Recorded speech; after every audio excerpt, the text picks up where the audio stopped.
बिस्मिल्लाहिर्रहमानिर्रहीम। अस्सलामु अलैकुम डियर स्टूडेंट्स, उम्मीद है आप सब खैरियत से होंगे। तो हमारा चैप्टर नंबर जो था चल रहा था 3 एंड लेक्चर नंबर इज़ 4।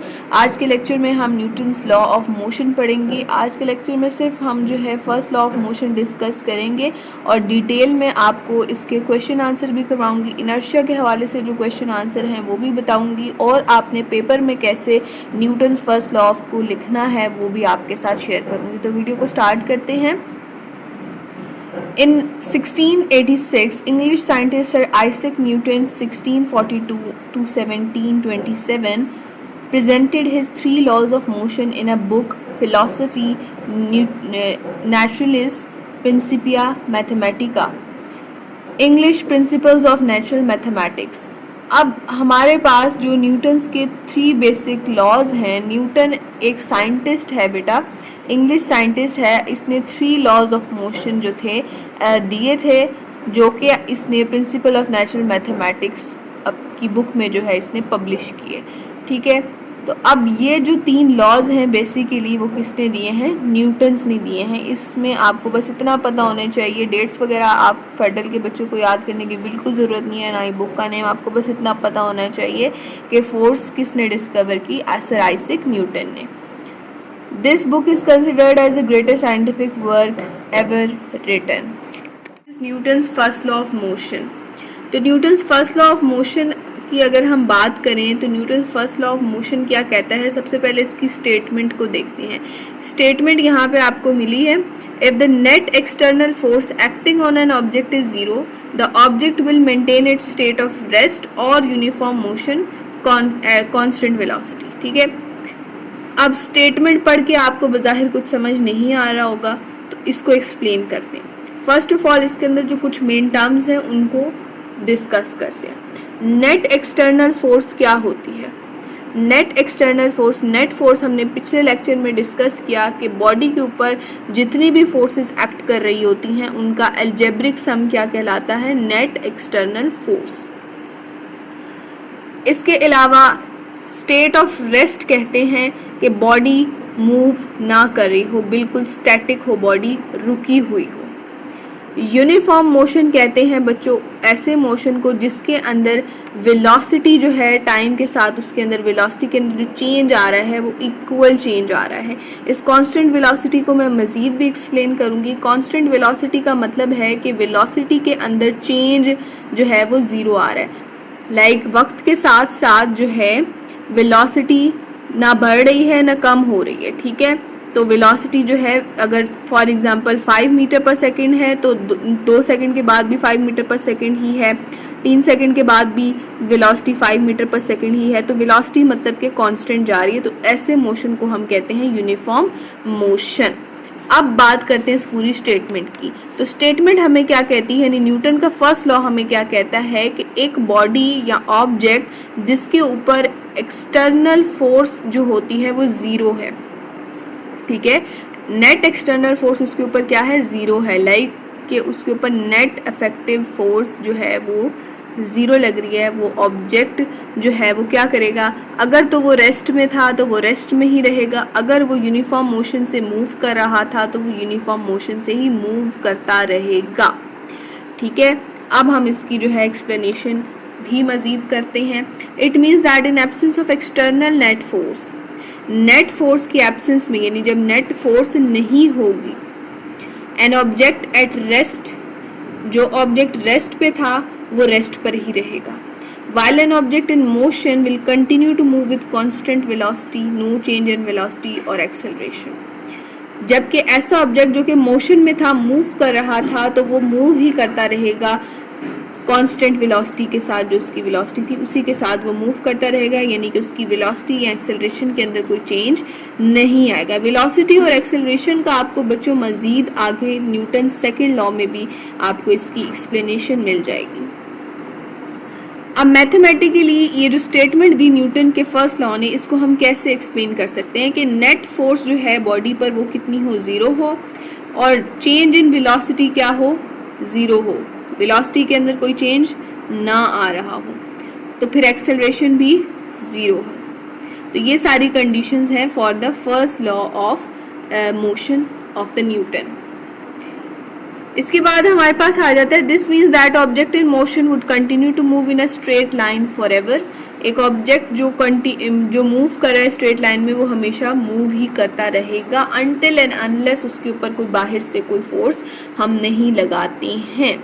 ठीक है, इस डायग्राम में आपको मजीद जो है प्रैक्टिकल एक्सप्लेनेशन भी दे दूंगी। हाउएवर ऑन अर्थ के ऊपर it is difficult to observe an object in a state of uniform motion. Earth के ऊपर ये बहुत मुश्किल होता है ऑब्जर्व करना कि ऑब्जेक्ट जो है स्टेट ऑफ यूनिफॉर्म मोशन में है कि नहीं, because of presence of forces like gravity और फ्रिक्शन की प्रेजेंस की वजह से अर्थ पर ये ऑब्जर्व करना मुश्किल होता है। Which continuously retard motion of the objects, जो कि ऑब्जेक्ट्स के मोशन को कॉन्टीन्यूसली क्या कर रही है, रोक रही है। रिटार्ड मीन कि उसको कम कर रही है, उनकी स्पीड्स कम कर रही है, एक्सेलरेशन कम कर रही है और फाइनली वो रेस्ट में आ जाते हैं। जैसे आपने कार देखी है, कार कह रही हूँ सॉरी, अब बॉल आपने देखी है, बॉल जो है अगर आप उसे यहाँ से एक फोर्स दी, वो मूव कर रही थी, राइट, मूव कर रही थी स्ट्रेट लाइन में, मूव करती रहेगी करती रहेगी करती रहेगी, लेकिन अगर आपने उसको पाँव से रोक लिया आगे, आपने एक्सटर्नल फोर्स क्या कर दी, अप्लाई कर दी, तो फिर वो बॉडी जो है स्टॉप हो जाएगी। ठीक है, जब तक आप एक्सटर्नल फोर्स नहीं लगाएंगे वो कंटिन्यू रहेगी मोशन करते हुए। ठीक है, दूसरी बात ये है कि चूंकि अर्थ के ऊपर फोर्स ऑफ ग्रेविटी है और फ्रिक्शन भी है, तो रोड जो है इतनी स्मूथ नहीं होती है। रोड जो है फ्रिक्शन प्रोवाइड करेगी बॉल को, तो बॉल इवेंचुअली खुद ब खुद रेस्ट पर आज रुक ही जाएगा। ठीक है, आपने जो है, आप बैट बॉल खेलते हैं, फुटबॉल खेलते हैं, तो आप बॉल कभी फेंकें और उसको पकड़े ना, वो खुद ब खुद भी रुक जाएगी, कहीं ना कहीं वो रुक जाएगी, एट लास्ट वो एक पॉइंट पर जाके जो है वो रुक जाएगी। तो that is due to the gravity and friction. But in free space, लेकिन फ्री स्पेस के अंदर, जहाँ फ्री स्पेस ऐसी स्पेस को कहते हैं जहाँ पर कोई फोर्स एक्ट नहीं करती है, जहाँ पर किसी किस्म की कोई फोर्स नहीं होती है, जहाँ पर कोई फ्रिक्शन नहीं है, जहाँ पर ग्रेविटेशनल अट्रैक्शन या रिपल्जन कुछ भी नहीं है, an object initially in motion maintains a constant velocity. वहाँ पर जो स्पेस है, वहाँ पर अगर हम बॉल को छोड़ेंगे, ऑब्जेक्ट छोड़ेंगे जो कांस्टेंट वेलोसिटी के साथ मूव कर रहा था, तो वो कांस्टेंट वेलोसिटी के साथ मूव करता रहेगा। ठीक है, वो रुकेगा नहीं। अब आप देखें इस फिगर के अंदर, यहाँ पर ऑब्जेक्ट जो है रेस्ट पर था, तो ये रेस्ट पर ही रहेगा, क्योंकि जब तक मैं इसके ऊपर कोई फोर्स नहीं लगाऊंगी। अगर आप इसको जो है पाँव से पुश कर देंगे, ठीक है, किक मारेंगे, तो फिर ये मूव करेगा क्योंकि आपने एक्सटर्नल फोर्स अप्लाई की। But in are Newton first law के अंदर नेट फोर्स क्या होनी चाहिए, 0। तब जो है ये सारी कंडीशन अप्लाई होगी कि बॉडी रेस्ट में ही रहेगी। सेकेंडली, आप यहाँ पे देखें, unless acted on by an unbalanced force, वही बात है कि जब तक आप इसे किक नहीं करेंगे तब तक ये रेस्ट में ही पड़ी रहेगी, मूव नहीं करेगी खुद ब खुद। फिर आप एक ऑब्जेक्ट है जो पहले से ही मूव कर रहे कांस्टेंट स्पीड के साथ, उसकी डायरेक्शन भी सेम है। ठीक है, तो अब आपने उसको रोक लिया, तो वो उसके ऊपर आपने फोर्स लगा ली, तो फिर अनबैलेंस फोर्स की वजह से वो रुक जाएगी। ठीक है, अदरवाइज वो मोशन में ही कंटिन्यू रहती, अपना मोशन छोड़ती ना, वो हमेशा जो है वो अपना मोशन कंटिन्यू रहती, मूव करती रहती। अच्छा, यहाँ पर वही सारा लिखा है जो मैंने एक्सप्लेनेशन में आपको बताया, ये आप खुद रीड कर लीजिएगा। First law of motion specifies that there is a natural tendency of an object to remain in a state of rest और in uniform motion in a straight line termed as inertia. तो first law of motion जो है, ये एक natural tendency होती है object की कि वो अगर रेस्ट में है तो वो रेस्ट में ही रहता है, और अगर यूनिफॉर्म मोशन में है तो वो यूनिफॉर्म मोशन में ही रहता है। और फर्स्ट लॉ ऑफ मोशन को जो है लॉ ऑफ इनर्शिया या इनर्शिया भी कहते हैं, ये आपने ज़रूर से याद रखना है। फर्स्ट लॉ ऑफ मोशन को हम इनर्शिया भी कहते हैं। इनर्शिया क्या होता है वो भी देखते हैं। Does all objects have equal tendency to resist its state of rest और यूनिफॉर्म मोशन। अब यहाँ पर आपसे क्वेश्चन किया गया है कि क्या सारे ऑब्जेक्ट्स जो हैं उनके पास इक्वल टेंडेंसी है, इक्वल एबिलिटी है कि वो अपनी स्टेट ऑफ रेस्ट या यूनिफॉर्म मोशन को रोक सकें।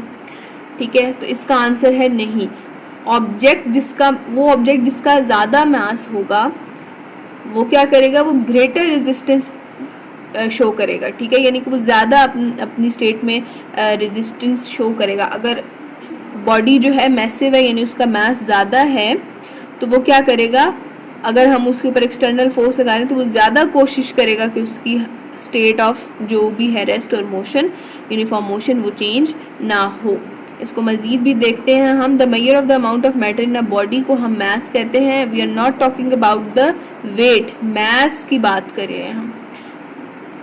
इज द रीज़न, अब यहाँ पे यही रीज़न है इनर्शिया का, why it is difficult to move massive object, कि भारी जो ऑब्जेक्ट्स होते हैं उनको मूव करना क्यों मुश्किल होता है, क्योंकि वो अपनी तरफ से एक रेजिस्टेंस शो कर रहे होते हैं कि भाई मुझे अपनी स्टेट से चेंज ना करो। फॉर एग्ज़ाम्पल यहाँ पे एक पेंसिल ये पड़ी हुई है और एक पेन ये पड़ा हुआ है। लेट्स से हमारे पास ये वाला पेन जो है ये इसका मास ज़्यादा है और इसका मास कम है, तो जब मैं इसको फोर्स लगा के ऊपर उठाऊंगी या जो भी फोर्स लगाऊंगी तो ये अपनी, ये चूँकि लाइटर है तो ये मैं उठा लूँगी आराम से, क्योंकि ये कम रेजिस्ट कर रही है। ये रेस्ट में पड़ी थी, मैंने इसको रेस्ट से डिस्टर्ब कर लिया, ठीक है।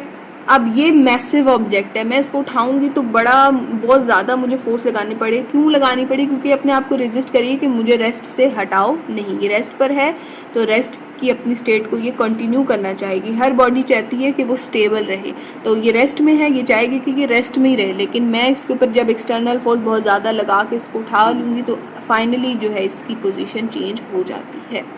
तो दिस इज़ द इनर्शिया, के जो बॉडी जो है अपने अंदर चेंज को जो है वो रोक रही होती है कि चेंज ना आए उसकी स्टेट ऑफ रेस्ट या फिर यूनिफॉर्म मोशन के अंदर। Mass is a quantity that is dependent on inertia. ये लाइन आपके लिए इंपॉर्टेंट है कि मास जो है इनर्शिया पे डिपेंडेंट करता है। The greater the mass of an object the greater it's inertia and vice versa.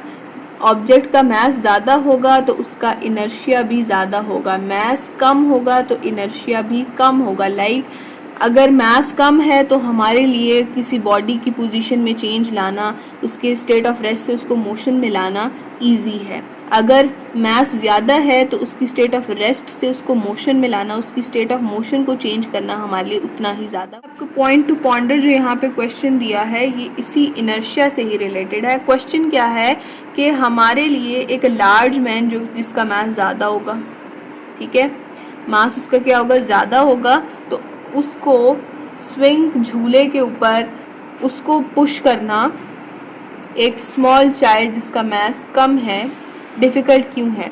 Like आपके पास एक आदमी है और एक साइड पे एक बच्चा है। आदमी को आप पुश लगा के स्विंग में झूला देंगे तो आपके लिए मुश्किल है, लेकिन वहीं पर अगर आप बच्चे को जिसका मास कम है उसको झूला देंगे तो आपको आसान लगेगा, ठीक है, आपको इतनी फोर्स नहीं लगानी पड़ रही होगी। तो यहाँ पे सारा इनर्शिया का काम है कि इनर्शिया क्या कर रही है, जब लार्ज मैन होगा तो मास ज़्यादा होगा तो इनर्शिया ज़्यादा होगा। इनर्शिया ज़्यादा होगा तो हमें बहुत ज़्यादा फोर्स लगानी पड़ेगी मूव करने के लिए उसको, ठीक है, क्योंकि इनर्शिया क्या कर रहे हैं, हमारे खिलाफ एक्ट कर रहे हैं कि भाई मुझे जो है मेरी स्टेट को चेंज नहीं करो, ठीक है। तो फिर हमें बहुत ज़्यादा फोर्स लगा के जो है करना पड़ा होता है। स्मॉल चाइल्ड है उसका मास कम होगा तो इनर्शिया कम होगा, तो इजीली जो है हम उसको झूला दे पाएंगे। यही यहाँ पे लिखा है, there is a difference in the resistance to a change in motion. Resistance to a change in motion is inertia, ठीक है, जो रुकावट आ रही होती है उसके मोशन को चेंज करने में, that is inertia between the man and the child. Also when you try to stop their motion, जब आप उसके मोशंस को रोकने की कोशिश करते हैं, you would again notice a difference in resistance to a change in motion. Again आपको इनर्शिया का जो है सामना करना पड़ेगा, because large man has more inertia due to more mass, ठीक है, तो उसका ज़्यादा इनर्शिया होता है ज़्यादा मास की वजह से। Newton's first law of motion is applied when we ride standing in the axle of a bus holding the pole as shown in figure 3.10. अब यहाँ पे आपको फिगर 3.10 में शो किया कि बस में जब आप इस तरीके से जो है होल्ड करके खड़े होते हैं एक पोल को, तो यहाँ पे क्या होता है कि न्यूटन्स फर्स्ट लॉ यहाँ पे अप्लाई होता है। कैसे, as the bus begins to move, जैसे ही बस मूव करना स्टार्ट करती है, we tend to remain at rest. हम जो है स्टार्ट में तो रेस्ट पे थे, ठीक है, अब हमने इसको होल्ड किया हुआ, हम तो रेस्ट पे हैं, हम तो मूव नहीं कर रहे। Therefore we feel a push to back. जब गाड़ी लेकिन चलती है तो हमें एक हल्का सा पुश महसूस होता है कि गाड़ी चली है, ठीक है। Therefore we feel a push to back. As our lower body part start moving with the bus. अब ये पुश क्यों मिल रहा है हमें, इसकी वजह ये है कि हमारा जो लोअर पार्ट ऑफ बॉडी है वो बस के साथ कांटेक्ट में है, ठीक है। लोअर पार्ट बॉडी जो है वो किसके साथ कांटेक्ट में, बस के साथ, तो वो बस के साथ मूव करता है। ऊपर से तो हम रेस्ट पे थे, तो वो फिर ऊपर वाली बॉडी ऊपर से जो है हमें एक झटका मिलता है, but the upper part of body maintains the state of inertia.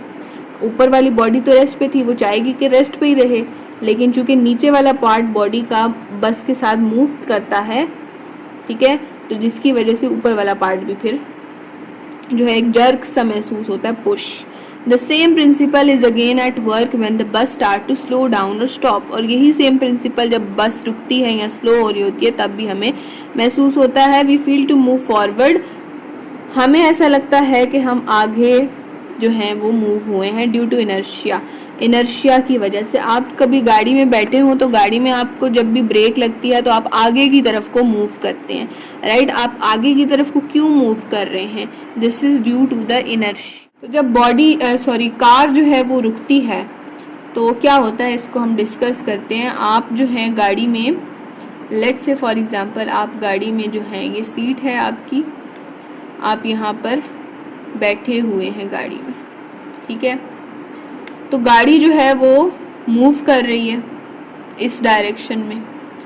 जब गाड़ी मूव करना स्टार्ट हो जाती है, फर्स्ट टाइम आपको जब स्पीड अप होती है गाड़ी तो आपको जर्क मिलता है, ठीक है, आपको एक झटका सा थोड़ा सा पुश मिलता है, हो गया, ठीक है। उसके बाद आप भी जो है वो गाड़ी के साथ मोशन में होते हैं, ठीक है। एक दफ़ा जब गाड़ी चल जाती है फिर आपकी स्टेट भी जो है गाड़ी के साथ ही यूनिफॉर्म मोशन में आ जाती है, ठीक है। यानी कि आप भी यूनिफॉर्म मोशन परफॉर्म कर रहे हैं और बस भी जो है वो मोशन में है। फिर जब बस जो है अचानक से स्टॉप लेती है तो बस जो है वो क्या होती है, मोशन से रेस्ट में आती है। जब बस क्या हो जाती है, स्टॉप, तो मोशन से रेस्ट में आती है। तो अब वो जो इनर्शिया है, मोशन मूव कर रहा था, बॉडी बस मूव कर रही थी, तो इनर्शिया चाहेगा कि मूव ही करती रहे।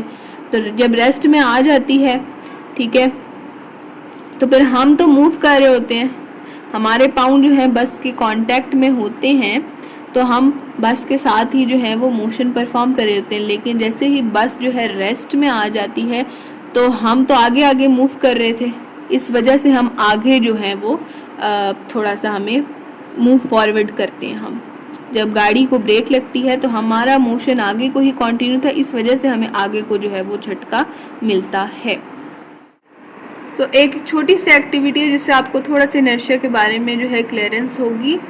आप एक ग्लास लें, उसके ऊपर इस तरीके से आप जो है कार्ड रखें और ऊपर एक कॉइन रख दें। जैसे ही आप कार्ड को बिल्कुल इस तरीके से हॉरिजॉन्टली खींचेंगे तो चूंकि कॉइन इसके ऊपर पड़ा हुआ रेस्ट में था, तो वो रेस्ट में ही पड़ा बिल्कुल स्ट्रेट वर्टिकल मोशन नीचे परफॉर्म करेगा ड्यू टू ग्रेविटी की वजह से, और दोबारा जाके रेस्ट में आ जाएगा, ठीक है। तो यहाँ पे चूँकि हमने इसको हॉरिजॉन्टली मूव किया है तो ऊपर जो पड़ा हुआ कॉइन था उसकी पोजीशन में कोई चेंज नहीं आ रहा था, वो रेस्ट में ही पड़ा हुआ था, हम उसको डिस्टर्ब नहीं कर रहे थे, तो वो वैसे ही रहेगा, ठीक है। नीचे जाके भी वो रेस्ट में फ्लिप विप नहीं होगा। Then we have, as the bus start moving with uniform speed, if we hold on to the pole, जब बस जो है यूनिफॉर्म स्पीड से मूव कर रही है और हमने जो है पोल के साथ हमने पकड़ा हुआ है उसको, बस के अंदर जो डंडा लगा होता है जिसके साथ आप होल्ड करते हैं वो आपने पकड़ा हुआ, it supplies the forces needed to give us the same motion as the bus. तो ये हमारे पास same, it supplies the same forces जो कि हमें चाहिए होती हैं to give us the same motion as the bus, ठीक है। जैसा बस का मोशन है वैसे ही हमारा मोशन भी हो जाता है, but no longer feel pushed. फिर उसके बाद हमें दोबारा से वो पुश नहीं महसूस होता। स्टार्ट में तो एक पुश मिलता है जब गाड़ी स्टार्ट होती है, लेकिन जब गाड़ी स्टार्ट हो जाती है तो हमारी जो गाड़ी की फोर्सेस होती है और हमारी मोशन होती है, फोर्स होती है, वो सेम हो जाती है, हम भी मोशन में आ जाते हैं गाड़ी के साथ साथ, तो फिर बाद में हमें जो है वो पुश महसूस नहीं होता। बट व्हेन द बस गोज अराउंड द कर्व, लेकिन जैसे ही बस जो है एक कर्व पाथ लेती है, again we feel a tendency to move to the side of the bus, तो फिर हम जो है एक राइट ऑफ साइड ऑफ बस की तरफ मूव कर जाती हैं। The bus has change it's straight line motion. तो बस का जो स्ट्रेट लाइन मोशन होता है वो जो है एक्चुअली में वो चेंज हो जाता है, वो कर्व मोशन बन जाता है। But we tend to move straight ahead, लेकिन हम तो चूंकि गाड़ी के साथ साथ ही स्ट्रेट मूव कर रहे होते हैं, तो जैसे ही गाड़ी टर्न लेती है तो फिर हमें भी वो जो है साइड को एक पुश मिल जाता है। The same principle is again at work when the bus start to slow down और स्टॉप। सेम प्रिंसिपल तब भी जो है वर्क में सेम प्रिंसिपल अप्लाई होता है जब बस जो है स्लो डाउन हो रही होती है, स्टॉप हो रही होती है। We feel to move forward, ये पीछे भी हमने डिस्कस कर लिया। Thus the forces we feel when the bus starts moving, इसलिए जो फोर्सेज हम फील करते हैं जब बस जो है मूव करना स्टार्ट करती है, जो फोर्स हम महसूस करते हैं वो कब कब हो सकती है, जब बस जो है वो स्टार्ट करती है मूव करना, स्पीड अप होती है, स्लो डाउन होती है, टर्न अराउंड अ कॉर्नर, तो वो सारे के सारे as a result of inertia होता है, of our tendency to remain at rest और फॉलो अ स्ट्रेट पाथ की वजह। डायग्राम को देखें जो कि बस के रिलेटेड जितने भी हमने केसेस पढ़े हैं उससे रिलेटेड है। अब स्टार्ट यहाँ से होती है डायग्राम आपकी कि बस जब रेस्ट में थी या मूव करी थी यूनिफॉर्म स्पीड के साथ, ठीक है। बस जो थी रेस्ट पर थी, जब बस ने स्टार्ट किया अपना मोशन, ठीक है, तो यहाँ से आप देख रहे हैं ये थोड़ी सी आगे हो गई है बस, ठीक है, तो बस थोड़ी सी आगे हो गई, मतलब अभी बस ने मूव करना स्टार्ट किया है। तो ये जो सर्कल का एरो शो कर रहा है ये पैसेंजर का मोशन शो कर रहा है, जो अंदर गाड़ी में बैठा है उसका मोशन क्या होगा, बैकवर्ड की तरफ उसको एक पुश मिलता है जैसे ही गाड़ी स्टार्ट होती है। आप एक्सपीरियंस भी कर सकते हैं, ठीक है। उसके बाद जब गाड़ी स्लो डाउन होती है, स्लो डाउन हुई तो मतलब थोड़ा सा पीछे आ गई, यहाँ से आप देख सकते हैं थोड़ा सा पीछे गाड़ी आई, स्लो डाउन हुई तो हमें पुश मिला फॉरवर्ड की तरफ, क्योंकि हमारा मोशन क्या जा रहा था आगे को, लेकिन ब्रेक लगी तो ब्रेक से पीछे को मोशन गया, तो हम तो आगे ही जा रहे थे, तो ऊपर वाला पार्ट जो है फिर हमें आगे से जो है झर्क मिलता है। फिर जब गाड़ी ने लेफ्ट टर्न लिया तो हमें साइड पे इस तरफ को मिला, राइट की तरफ जो है हमें पुश मिला, और जब गाड़ी ने राइट टर्न लिया तो हमें लेफ्ट की तरफ को पुश मिला। तो ये आप इससे जो है समराइज कर सकते हैं सारे केसेस को। इसके अलावा आपको एक एनिमेशन भी शो हो रही होगी जिसके अंदर आपको बस के मोशंस जो हैं वो सारे दिख रहे होंगे कि किस तरीके से आपको जर्क फील हो रहा है और ड्यू टू इनर्शिया ये सारा कैसे चल रहा है। अगर आपको पेपर में आए कि फर्स्ट लॉ ऑफ मोशन कैसे डिफाइन करें, एक्सप्लेन करें, तो आपको कैसे अटेम्प्ट करना है। फर्स्ट लॉ ऑफ मोशन की पहले स्टेटमेंट लिखनी है आपने, बिल्कुल इस तरीके से हेडिंग देनी है, पेपर में प्रॉपर लिखना है। A body continues its state of rest और uniform motion in a straight line provided no net force act on it. Provided का मतलब है इफ़, ठीक है, यानी कि जब तक उसके ऊपर कोई नेट फोर्स एक्ट नहीं कर रही है तो बॉडी अपना यूनिफॉर्म स्टेट ऑफ मोशन जो है वो कंटिन्यू रखेगी, या रेस्ट में थी तो रेस्ट में ही रहेगी। इसको एक्सप्लेन करेंगे। This law consist of 2 parts. अब इस लॉ के अंदर 2 फर्दर पार्ट हैं। फर्स्ट पार्ट में क्या कहा गया, body at rest will remain at rest until a force is applied to move it. जब तक उसके ऊपर फोर्स नहीं लगेगी उसको मूव करने के लिए तब तक वो बॉडी रेस्ट में ही पड़ी रहेगी। जैसे कि example, a book placed on a table is at rest. Second part is a moving body will remain in motion until a force is applied on it to stop. एक moving body जो है वो motion में ही रहेगी जब तक कि उसके ऊपर कोई फोर्स नहीं लगेगी उसको स्टॉप करने के लिए, तब तक वो मूव ही करती रहेगी। जैसे कि एक moving bus will remain in motion until brakes are applied to stop it. एक मूविंग बस है वो मोशन परफॉर्म करती रहेगी जब तक कि उसके ऊपर हम ब्रेक अप्लाई नहीं करते। ब्रेक जो है वो फोर्स दे देंगे तो फोर्स जो है वो अप्लाई जब हो जाएगी तो फिर फर्स्ट लॉ जो है वो वैलिड नहीं रहेगा।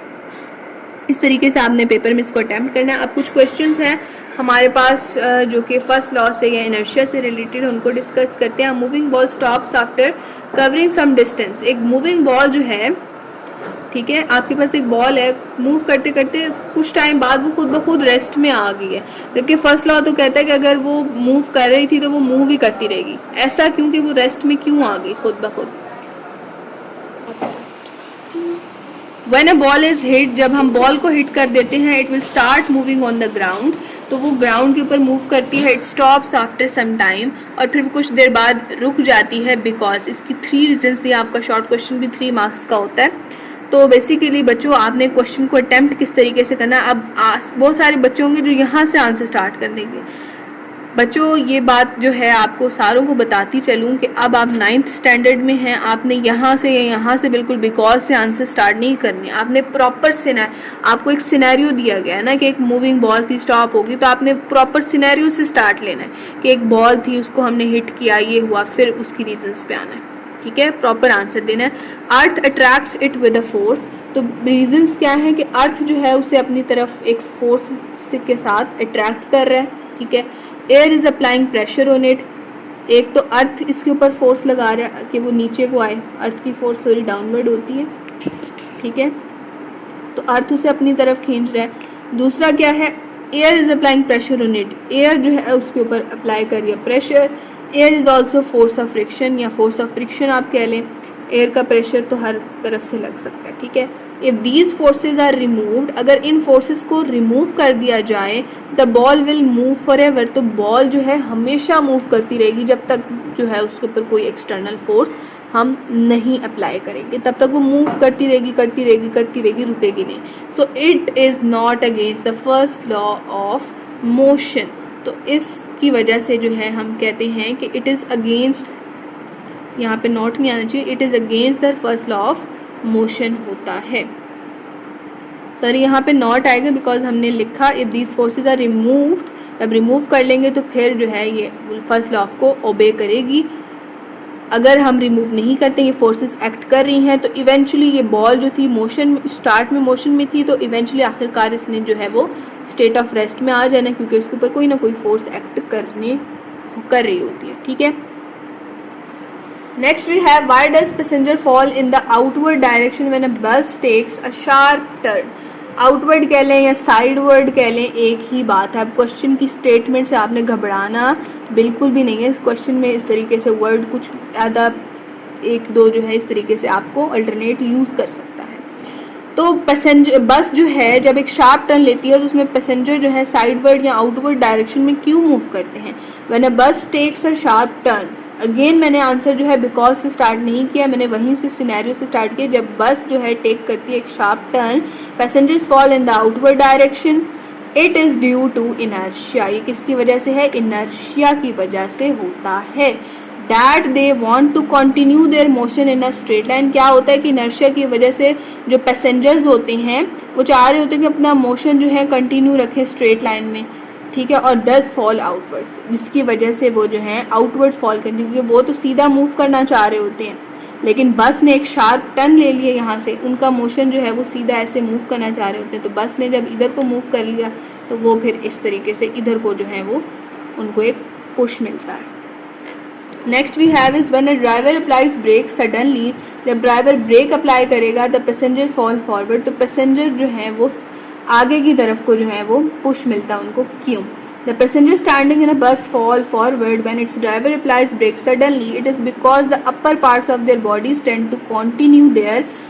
ये क्यों होता है? क्योंकि उनका जो अपर पार्ट ऑफ बॉडी होता है वो तो रेस्ट में होता है, ठीक है, लोअर पार्ट ऑफ बॉडी जो है वो हमारे पास बस के साथ कांटेक्ट में होता है तो वो भी मूव कर रहा होता है, ऊपर वाला पार्ट हमारा रेस्ट में होता है, तो हमारी बॉडी जो है tend to continue their motion while lower parts of their bodies in contact with the bus stop हो जाती हैं। जब बस स्टॉप होती है तो लोअर पार्ट स्टॉप होता है, लेकिन ऊपर वाला बॉडी पार्ट जो है वो मूव ही कर रहा होता है, हैंस दे फॉल फॉरवर्ड, जिसकी वजह से वो जो है फॉरवर्ड मूव करते हैं। होप सो बच्चों आपको ये क्वेश्चन समझ आ गए होंगे, इनर्शिया एंड फर्स्ट लॉ की सबकी अच्छे से समझ आ गई होगी। कोई क्वेरी है, कुछ समझ नहीं आया तो आप कमेंट बॉक्स में बता दें, तो आपके क्वेश्चन को जो है नेक्स्ट वीडियो में आंसर कर दिया जाएगा या इसके ऊपर एक शॉर्ट वीडियो अपलोड कर दी जाएगी। तो चैनल पे न्यू है उसको सब्सक्राइब कर लें, डेली जो है हम इसका एक लेक्चर अपलोड कर रहे हैं, तो आप जो है चैनल को सब्सक्राइब कर लें और बेल आइकन को प्रेस कर लें, जैसे ही वीडियो अपलोड होगी तो आपको जो है नोटिफिकेशन मिल जाएगा। थैंक यू, अल्लाह हाफ़िज़।